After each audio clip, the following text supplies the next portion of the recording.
Hello everyone, MKS में आपका बहुत बहुत स्वागत है। आज हम डिस्कस करने वाले जंतु विज्ञान यानी कि जूलॉजी। हमारा जो प्रीवियस वीडियो था उसमें हमने डिस्कस किया था बॉटनी, ठीक है, वनस्पति विज्ञान। तो चलिए, जंतु विज्ञान का पहला क्वेश्चन है कि आपका जो जीनोटाइप होता है, एबी वाले व्यक्ति रक्त समूह, जो आपका ब्लड ग्रुप को एबी के रूप में दिखाया है, इसकी वजह है। बहुत ही अच्छा क्वेश्चन है और ये क्वेश्चन आपने अवश्य पढ़ा होगा बायोलॉजी 11th या फिर 12th में, ठीक है। कहीं ना कहीं पर तो आपको पढ़ने को मिला होगा क्योंकि ब्लड ग्रुप पढ़ा दिया है, ठीक है, एनसीईआरटी में। और हमारे जो नोट्स है वहां पर तो आपको पीडीएफ भी अवेलेबल करवा दिया है।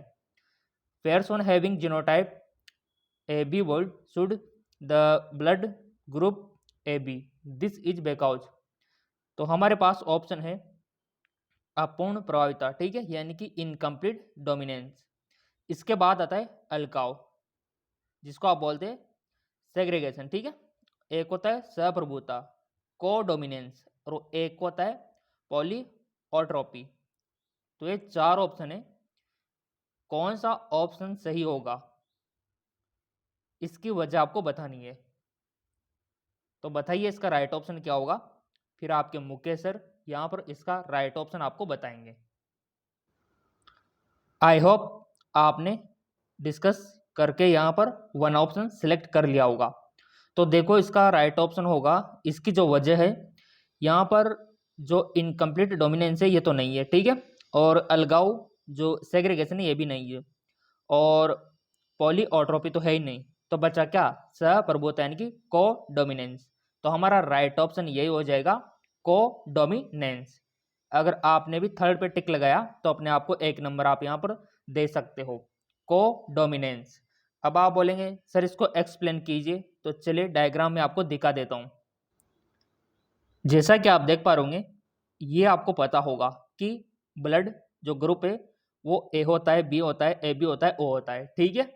और इनके जीनोटाइप भी आपको पता होंगे कि क्या क्या होता है, ठीक है। तो इसके अकॉर्डिंग आप कोडोमिनेंस को समझ सकते हो, जैसा कि ये टेबल आपको पता होगी। तो ये क्वेश्चन वहां पर पूछा गया है, ठीक है। सो यहाँ पर इनके जो नेचर है ये यहाँ पर आप देख सकते हो, बहुत आसान है। अगर आप थ्योरी भी पढ़ लोगे ना बायोलॉजी में तो भी आपका 100% वहां पर नंबर आ जाएगा, कोई दिक्कत वाली बात ही नहीं है। और मैं यही कहूंगा कि एनसीईआरटी को पढ़ो बायोलॉजी में, जितना हो सके एनसीईआरटी की जो बुक है ना उनको फॉलो करो। उनके नोट्स भी मैंने आपको जो हमारा एमकेएस एकेडमी पे वहां पर अवेलेबल करवा दिया है। ओके, अब चलते अगले क्वेश्चन की ओर। अगला क्वेश्चन है कि एक बच्चा एक छोटी पूंछ के साथ पैदा हुआ है, यह स्थिति क्या प्रदर्शित करती है? A baby has been born with a small tail, it is a exhibiting. बहुत अच्छा क्वेश्चन है। मेटामॉर्फोसिस, एडविजम, या फिर रेट्रोग्रेसिव इवोल्यूशन, या फिर म्यूटेशन उत्परिवर्तन। बताओ कि एक बच्चा है जिसको क्या है, वो जन्म ही कैसे हुआ है, उसका छोटी पूंछ के साथ हुआ है। तो क्या समझ सकते हैं आप उसको, ऐसा क्यों हुआ है? क्या उत्परिवर्तन से हुआ है, या फिर एटविज्म से हुआ है, ठीक है, या फिर मेटामॉर्फोसिस? बताइए किससे हुआ है वो। और ये थ्योरी आपने पढ़ी होगी बायोलॉजी में कि अगर ये कंडीशन हो जाए तो क्या होता है। आई होप आपने यहां पर वन टिक लगा दिया होगा। तो देखिए, मेटामॉर्फोसिस तो हो ही नहीं सकता, उत्परिवर्तन तो हो ही नहीं सकता। अब बचे दो, ठीक है, जिसमें से यहाँ पे रेट्रोग्रेसिव इवोल्यूशन, इवोल्यूशन तो है ही नहीं क्योंकि तो विकास की ओर चला गया, तो ये भी नहीं हो सकता। बचा क्या? एडाविज्म, ठीक है। तो यही हमारा राइट ऑप्शन हो गया, एडविज्म, जैसा कि आप यहाँ पर देख सकते हो। तो इस प्रकार आपको ये थ्योरेटिकली पता होना चाहिए। अब आप सोच रहे होंगे सर बच्चा कैसे पैदा हो सकता है पूंछ के साथ? तो देखो, आप सभी को पता होगा हम किनका सुधार है, मंकी का, ठीक है, बंदरों का सुधार का, जो उनका रूप ही तो हमें है। तो विकास आपने पढ़ा होगा। चलो मैं आपको थोड़ा सा डायग्राम यहाँ पर दिखा देता हूँ। जैसा कि आप यहाँ पर देख पा रहे ये जो बच्चा पैदा हुआ है इसमें यहाँ पर टेल आपको दिखाई दे रही होगी, पूंछ आपको दिखाई दे रही होगी, ठीक है।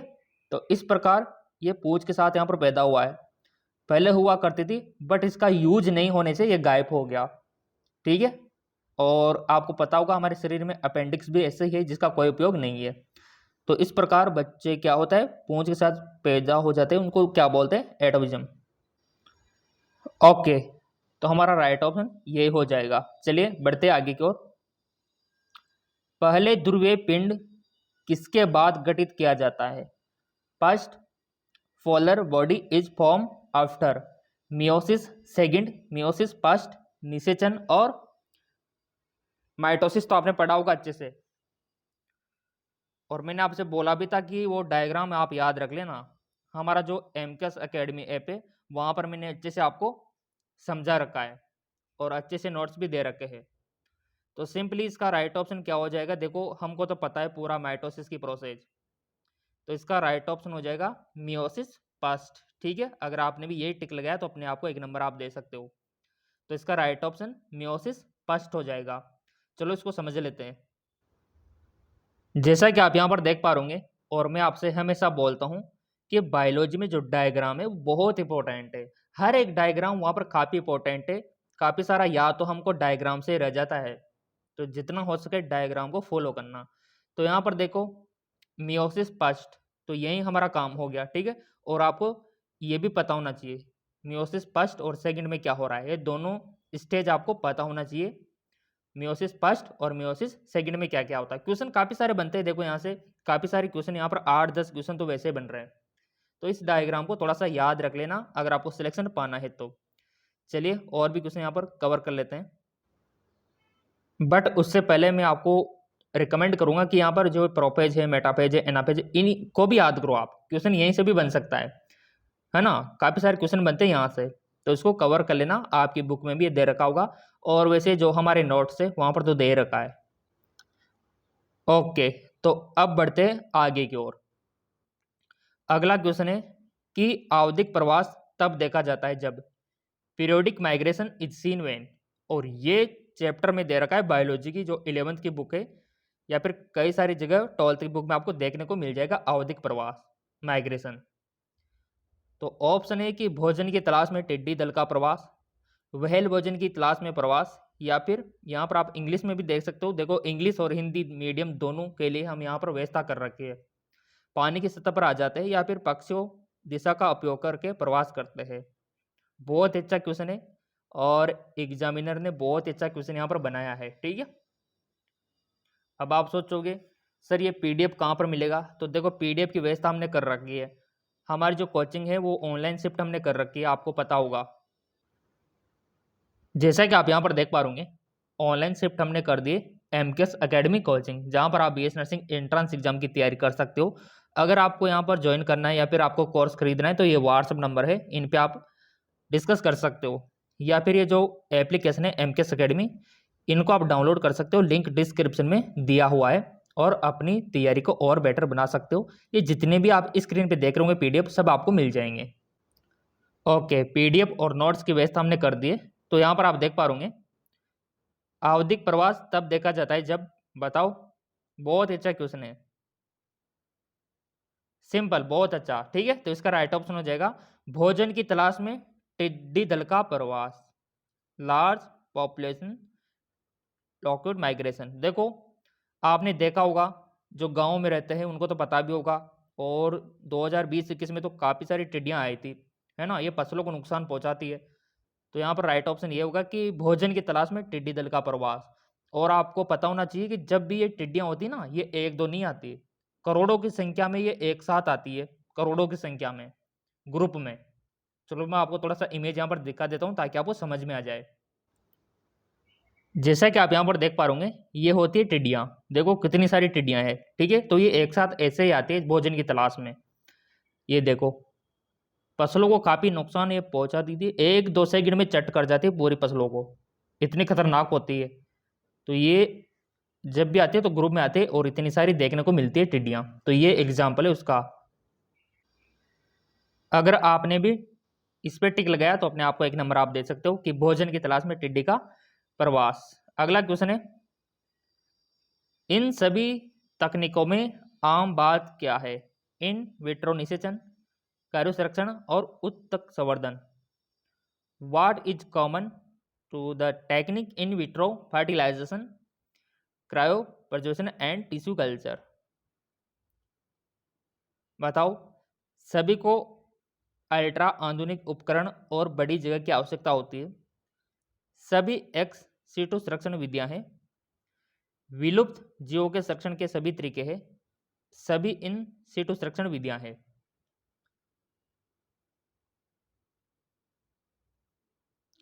बहुत बढ़िया, ठीक है। तो इसका देखो सोच समझ के आंसर देना थोड़ा सा, क्योंकि यहाँ पर आप इनमें और इनमें यहाँ पर कंफ्यूज हो गए होंगे, ठीक है, क्योंकि ये दो तो हो ही नहीं सकती, ये तो बिल्कुल डिफरेंट हो गया। तो अब यहाँ पर सभी एक्स सीटू संरक्षण विधियां और सभी इन सीटू संरक्षण विधियां, इनमें से बताना है अब आपको। इतना तो हिंट मैंने आपको दे दिया, अब तो बता दो आप। बिल्कुल राइट ऑप्शन, ठीक है। सभी एक्स सीटू संरक्षण विधियां इसका राइट ऑप्शन हो जाएगा। All are ex situ conservation, तो यहां पर सभी एक्स सीटू संरक्षण विधियां इसका राइट ऑप्शन हो गया। इसको आप इस तरीके से भी समझ सकते हो जैसे कि प्राकृतिक आवास, ठीक है, वन्य जीव संरक्षण स्थान क्या हो गया, एक तो हो गया वनस्पति उद्यान और एक हो गया जंतु उद्यान, ठीक है, सिंपल सी बात है।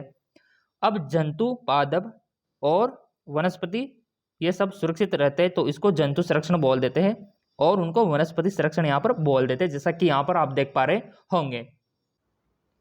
आपसे क्वेश्चन इस तरीके से भी पूछा जा सकता है कि जंतु उद्यान निम्न में किसका उदाहरण है, तो वो एक्स सीटू संरक्षण का।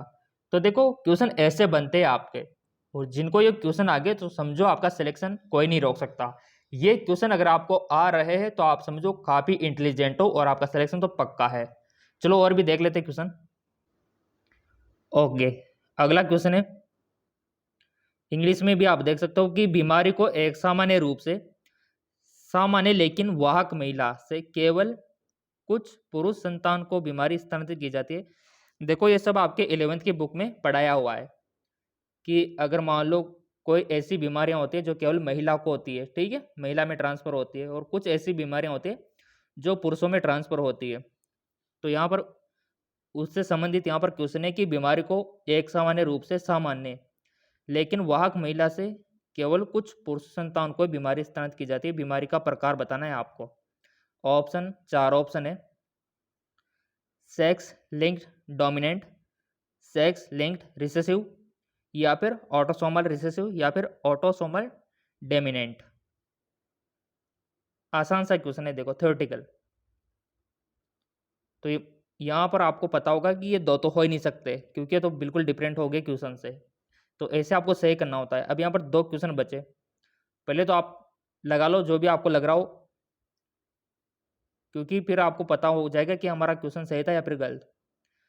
अब इन दोनों में से चूज करना है, तो यहाँ पर डोमिनेंट तो हो ही नहीं सकता, तो रिसेसिव हो जाएगा, सेक्स लिंक्ड रिसेसिव, इसका राइट ऑप्शन 2 होगा, रिसेसिव वाला, ठीक है।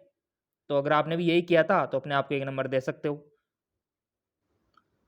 और यहाँ पर अगर समझने की बात करें, एक्सप्लेन की बात करें, तो ये डायग्राम आपकी बुक में दे रखा है, ठीक है।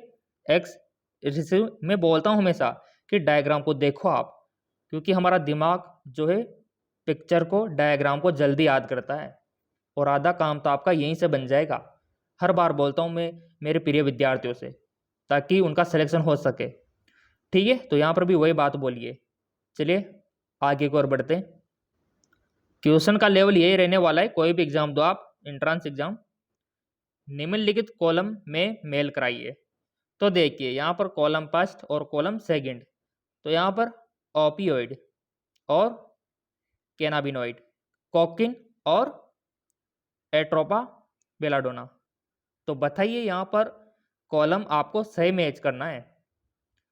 तो यहाँ पर वीडियो को पॉज कर सकते हो, एक कॉपी जो रफ कॉपी होती है उस पर उतार के फिर मैच करवा सकते हो। इससे क्या होगा, आपकी प्रैक्टिस होगी, और जितनी भी गलतियां करनी है यहाँ पर करो आप, एग्जाम में गलतियां मत करना।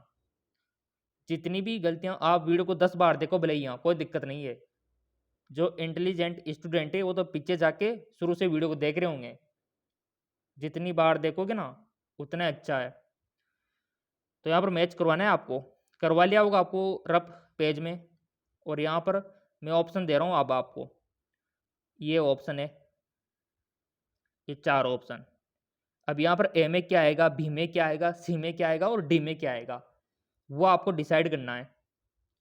और उसके अकॉर्डिंग यहाँ पर आपको टिक लगाना है कि ए में ये आएगा, बी में ये आएगा, सी में ये आएगा, डी में ये आएगा। ऐसे ही क्वेश्चन आपसे पूछे जाते हैं अक्सर।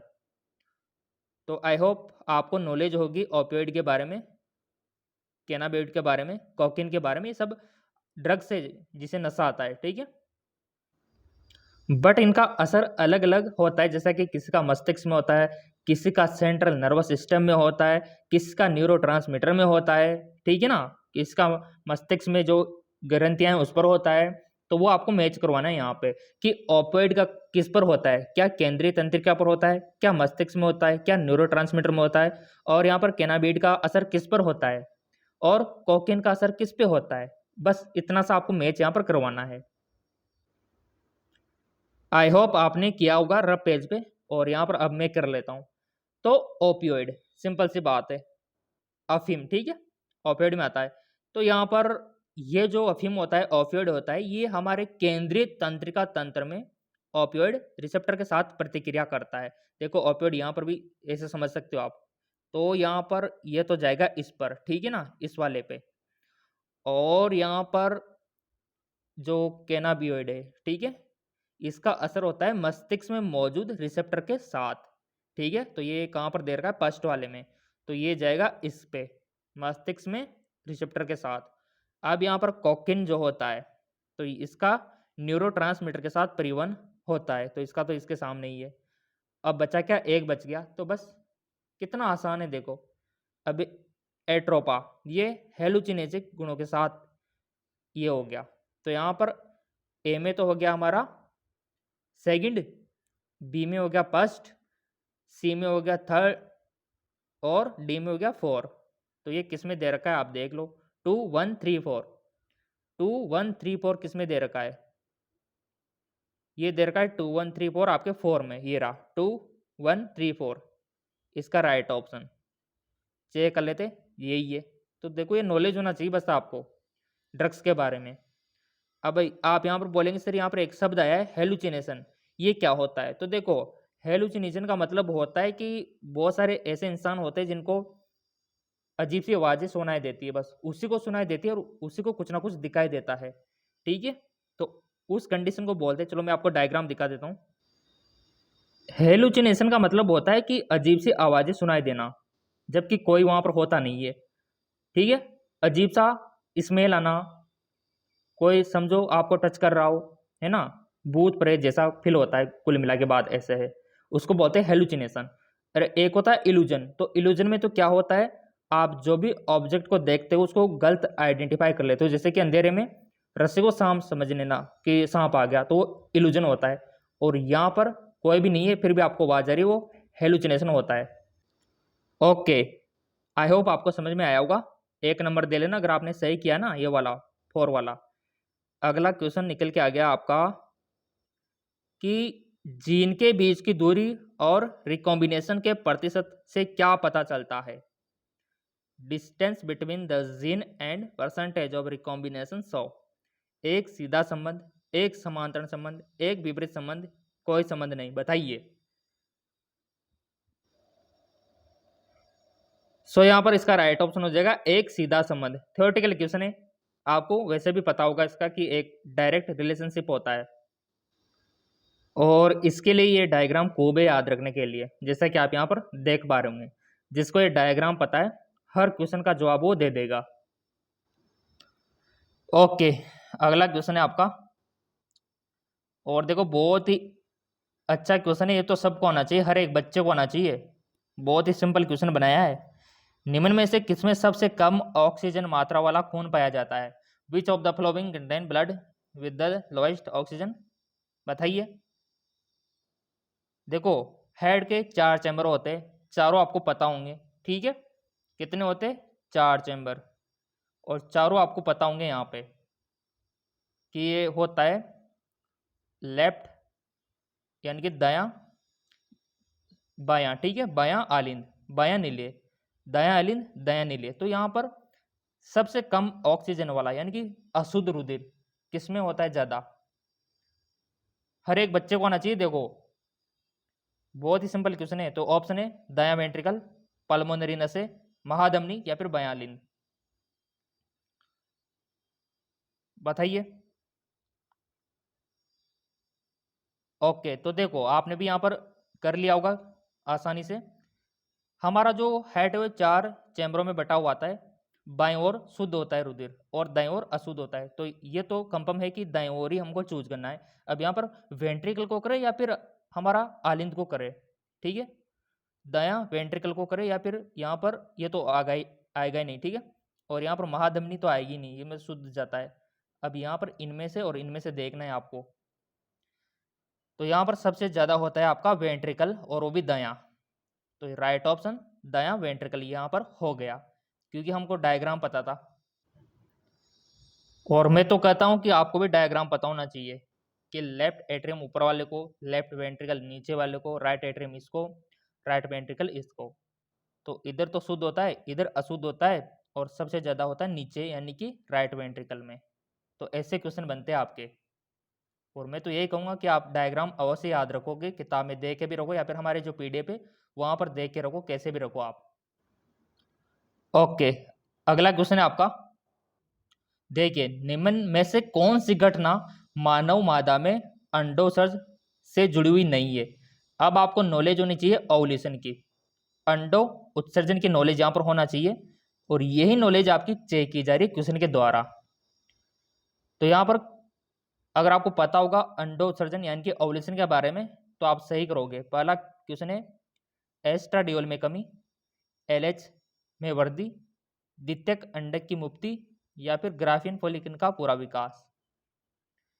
तो यहाँ पर अंडो उत्सर्जन से जुड़ी हुई नहीं है, इसका ध्यान रखना थोड़ा। नहीं है पूछा है यहाँ पर, काफी सारे स्टूडेंट क्या करते हैं अंडो उत्सर्जन से जुड़ी हुई है ऐसा पढ़ लेते वो, बट यहाँ पर नहीं है दिया हुआ है।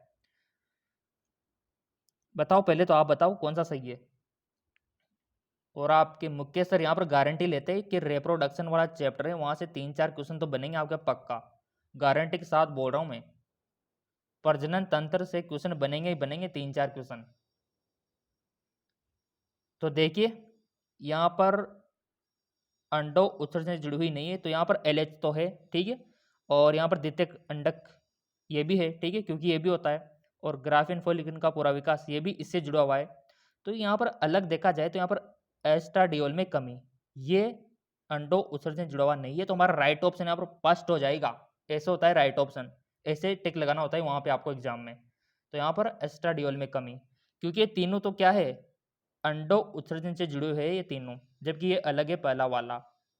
अब यहाँ पर आप बोलोगे सर ये एस्ट्राडियोल क्या है, तो एस्ट्राडियोल एक क्या है दवाई है। चलो मैं आपको दिखा देता हूँ।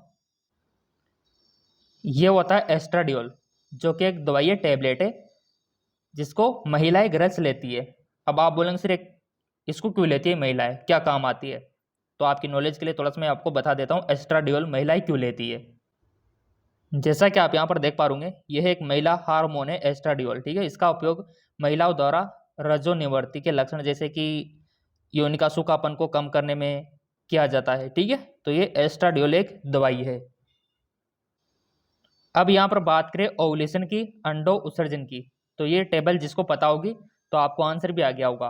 तो यहाँ पर देखो एलएच भी है, एफएसएस भी है, यहाँ पर एस्ट्रोजन भी है, ठीक है, प्रोजेस्टेरोन भी है। ओव्यूलेशन यहाँ पर 15वें दिन में हो रहा है, ठीक है, और 1 से 4 दिन तक यहाँ पर ब्लीडिंग हो रही है वेजाइना में, ठीक है। और यहाँ पर 15वें दिन में एलएच का लेवल बढ़ गया। तो यहाँ पर ये नॉलेज डायग्राम काफ़ी इंपॉर्टेंट होते हैं। और 15वें दिन में क्या होता है ओव्यूलेशन होता है, अंडाणु मुक्त होता है। तो ये डायग्राम काफ़ी इंपॉर्टेंट है, और मैं हर बच्चे से बोलता हूँ कि डायग्राम को याद रखो आप जितना हो सके। ओके, तो यहाँ पर एस्ट्रोडियोल अंडो उत्सर्जन से संबंधित नहीं है। अगला क्वेश्चन है निम्न में से कौन सा मैच सही नहीं है। Which of the following match is correct. Match सही है, नहीं है सही है, थोड़ा सा ध्यान देना आप। निम्नलिखित में से कौन सा मैच सही है। तो देखिए एम्पाइसीमा कोपिका और श्वसनी के सतह क्षेत्र में कमी, निमोनिया जो होता है ये एस्बेस्टस के साथ व्यावसायिक बीमारी है, और अस्थमा श्वसनी सलिस्मा अत्यधिक स्त्राव, यहाँ पर सिलिकोसिस कोपिका इन्फेक्शन। बताओ कौन सा मैच यहाँ पर सही है। जिस विद्यार्थी ने, जिस स्टूडेंट ने 11th का जो रेस्पिरेटरी वाला चैप्टर है उसको अच्छे से पढ़ा होगा तो इस क्वेश्चन को वो ऐसे कर देगा, रेस्पिरेटरी सिस्टम वाला चैप्टर 11th वाला।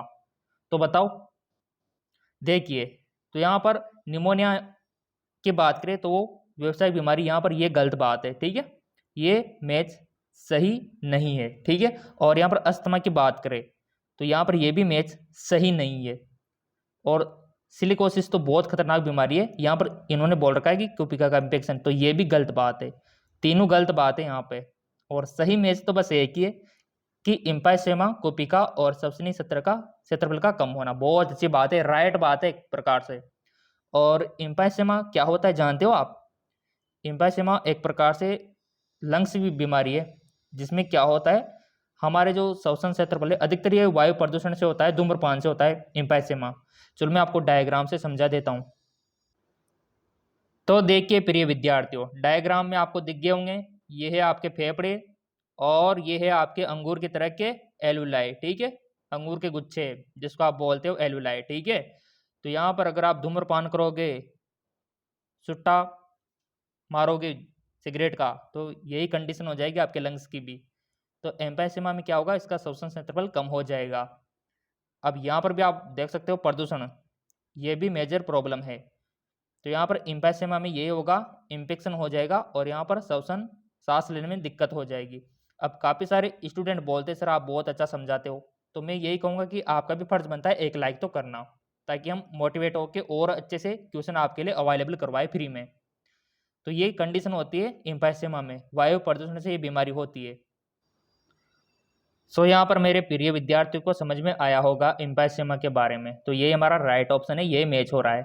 तो ऐसे क्वेश्चन सोल्व करना होता है आपको। अगला है, निम्न में से कौन सा नया तारक केंद्र स्थापित करने में मदद करता है? Which of the following help in the formation of the new centriole? Karyoplasm, pericentriole satellite, centriole DNA, nuclear DNA. देखो थ्योरेटिकल क्वेश्चन है, अगर आपने सेंट्रियोल्स के बारे में पढ़ा होगा तो आप इसको आसानी से कर दोगे। तो बताओ कौन सा ऑप्शन यहाँ पर सही है? आई होप आपने चूज कर लिया होगा। यहाँ पर राइट ऑप्शन है कि तारक केंद्र स्थापित करने में मदद करता है, तो वह है पेरीसेंट्रियोल सैटेलाइट। तो राइट ऑप्शन ये हो जाएगा 2 वाला। डायग्राम में आपको दिखा देता हूँ, बट इसका डायग्राम मैंने पहले आपको दिखा दिया मियोसिस में, ठीक है। तो अगला क्वेश्चन यहाँ पर कवर कर लेते हैं कि यहाँ पर जीवन की उत्पत्ति में बहुत अच्छा क्वेश्चन है, काफी बार बनाई है। निम्न में से कौन सा सही अनुक्रम है? Which of the following is correct sequence event organism in life? 4 option यहाँ पर देख लो आप।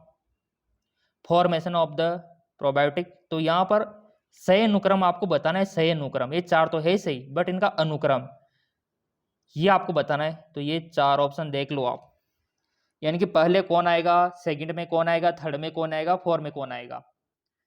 अरेंजमेंट करना है आपको, तो करो आप, रफ कॉपी में करो, कैसे भी करो आप। अब इसका आंसर आपको देना है, आपके मुखिया सर आपके देने के बाद ही बताएंगे इसका आंसर। आई होप आपने कर लिया होगा। तो देखिए सबसे पहले आता है यहाँ पे आपका सिंथेसिस ऑफ ऑर्गेनिक मोनोमर, ठीक है, ये पहले आता है। उसके बाद आता है आपका यहाँ पर, जैसा कि इसको पहले ले लो आप, ये पहले आएगा।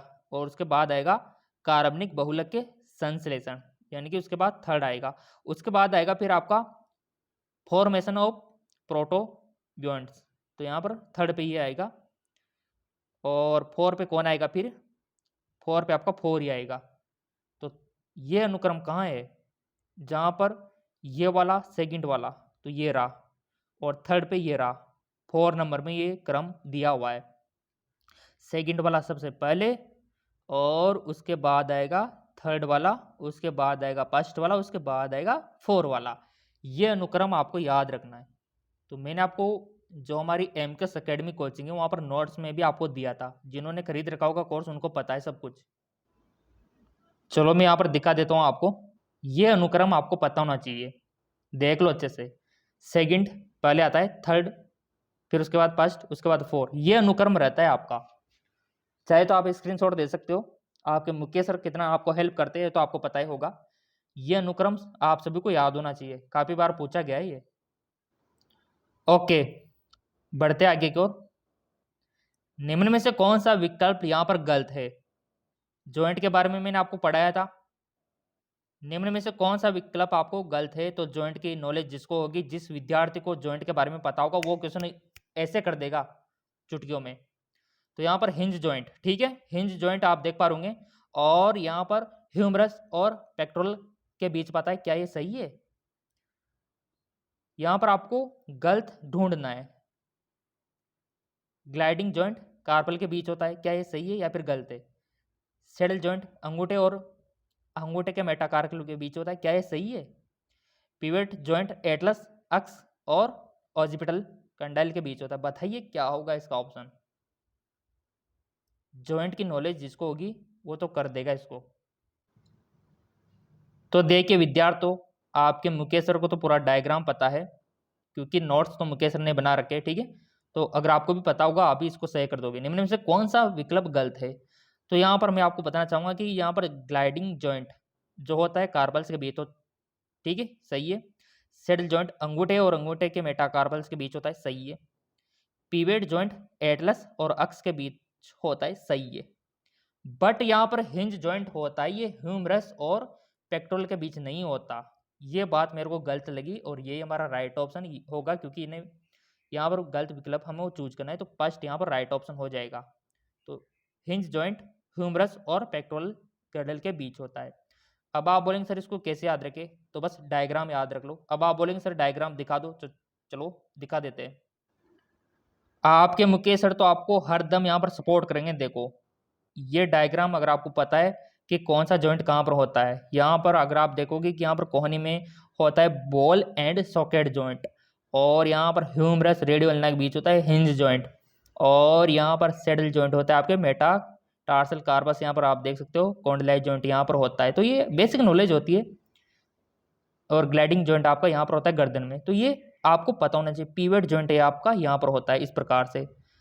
तो जिसको ये डायग्राम पता है वो कुछ भी कर सकता है एग्जाम में। ओके, अगला क्वेश्चन है, which of the following statement incorrect? निम्न में से कौन सा कथन गलत है?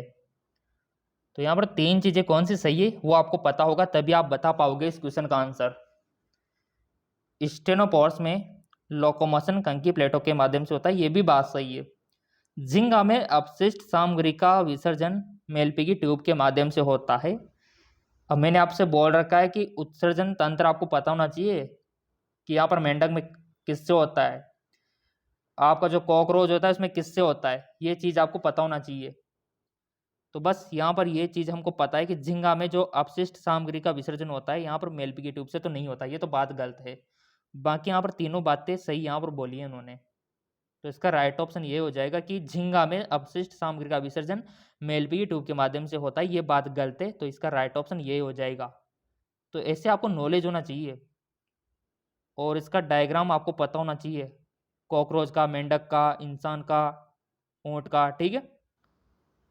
तो सबसे पहले तो मैं आपको रूबरू कराना चाहूँगा झींगा से। ये होता है झींगा, जो किसान भाई लोग हैं, किसान के बेटे हैं बेटियां हैं, उनको तो पता होगा, खेतों में काम करती होगी, उनको तो देख लिया होगा। झींगा इस प्रकार का होता है, और इनकी स्ट्रक्चर की अगर हम बात करें तो ये होता है इनका उत्सर्जन तंत्र।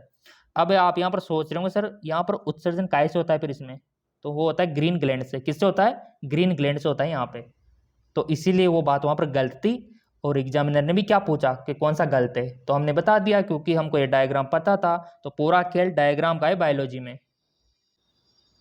तो आपको ऐसे आंसर करना होता है और ऐसे ही स्टूडेंट टॉपर बन जाते हैं, ठीक है। अब आप बोलोगे सर ये पीडीएफ चाहिए हमको, ये जितने भी पीडीएफ है ना ये हमको चाहिए ताकि एग्जाम के टाइम पे हम पढ़ के जा सके। तो इसके लिए आपको क्या करना होगा, इसके लिए आपको गूगल प्ले स्टोर से MKS अकेडमी एप्लीकेशन डाउनलोड करना होगा, और इसका लिंक डिस्क्रिप्शन में दे रखा है, वहाँ से आप डाउनलोड कर सकते हो MKS अकेडमी ऐप।